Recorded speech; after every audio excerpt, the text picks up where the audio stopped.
me forever on fire. DK Shivakumar CM ಆಗಲಿ ಅಂತ ಒಕ್ಕಲಿಗರ ಪರವಾಗಿ ಬ್ಯಾಟಿಂಗ್ ಮಾಡಲಾಗ್ತಾ ಇದೆ. ಒಕ್ಕಲಿಗರೆಲ್ಲ ಸೇರಿ ಡಿಕೆ ಶಿವಕುಮಾರ್ ಅವರನ್ನ ಮುಖ್ಯಮಂತ್ರಿ ಮಾಡೋಣ ಎನ್ನುವ ಮಾತುಗಳು ಕೇಳಿ ಬಂದಿದೆ. ಒಕ್ಕಲಿಗರೆಲ್ಲ ಒಗ್ಗಟ್ಟಾಗಬೇಕು, ಡಿಕೆ ಶಿವಕುಮಾರ್ ಮುಖ್ಯಮಂತ್ರಿ ಆಗಬೇಕು. ಮದ್ದೂರಿನ ಕಾರ್ಯಕ್ರಮದಲ್ಲಿ ಅಲ್ಲಿನ ಶಾಸಕ ಕದಲೂರು ಉದಯ್ ಭಾಷಣದ ಮಧ್ಯೆ ಇಂಥ ಮಾತುಗಳು ಬಂದಿದ್ದಾವೆ. 20 ವರ್ಷಗಳಿಂದ ಕಾಂಗ್ರೆಸ್ ಕಾರ್ಯಕರ್ತರು ಸಂಕಷ್ಟದಲ್ಲಿ ಸಿಲುಕಿದ್ರು.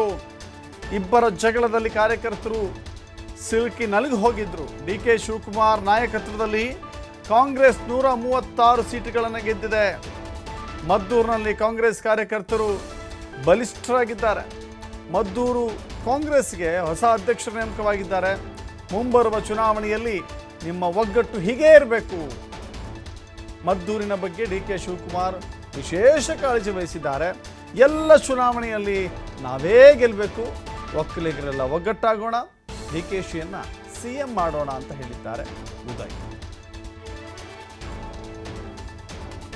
ಶಿವಕುಮಾರ್ ಅವರ ನಾಯಕತ್ವ ಬಂದ ನಂತರ ಈ ರಾಜ್ಯದಲ್ಲಿ ಹೇಗೆ ಕಾಂಗ್ರೆಸ್ ಪಕ್ಷ 136 ಸೀಟ್ನ ಗೆಲ್ಲಿಕ್ ಸಾಧ್ಯ ಆಯಿತು, ಅದೇ ರೀತಿ ಈ ಮದ್ದೂರು ತಾಲೂಕಿನಲ್ಲೂ ಕೂಡ ಒಂದು ಹೊಸ ಹುರುಪನ್ನ ಕೊಟ್ಟು ನಮಗೆ ಇಲ್ಲಿ ಗೆಲ್ಲಕ್ಕೆ ಒಂದು ಆಶೀರ್ವಾದವನ್ನ ಇವತ್ತು ಮಾಡಿದ್ದಾರೆ. ನಮ್ಮ ಎಲ್ಲ ಕಾರ್ಯಕರ್ತರು ಬಲಿಷ್ಠರಾಗಲಿಕ್ಕೆ ಒಂದು ಅವಕಾಶವನ್ನ ಇವತ್ತು ಕಲ್ಪಿಸಿಕೊಟ್ಟಿದ್ದಾರೆ.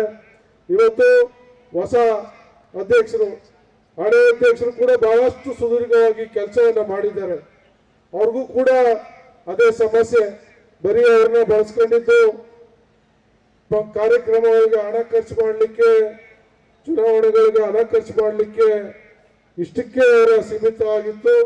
ಅವರು ಚುನಾವಣೆ ನಿಂತರೂ ಗೆಲ್ಲುವಂತ ಪರಿಸ್ಥಿತಿ ಬರಲಿಲ್ಲ. ಯಾಕೆಂದ್ರೆ ಒಬ್ಬರ ಕಾಲೊಬ್ಬರು ಎಳಿತಾ ಇದ್ರು. ಆದ್ರೆ ಈಗ ಇವತ್ತು ಅವರು ನಿರ್ಗಮಿಸ್ತಾ ಇದ್ದಾರೆ ಅಧ್ಯಕ್ಷ ಸ್ಥಾನದಿಂದ. ಆದ್ರೆ ಮುಂದಿನ ದಿನಗಳಲ್ಲಿ ಬಹಳಷ್ಟು ಚುನಾವಣೆಗಳಿದೆ.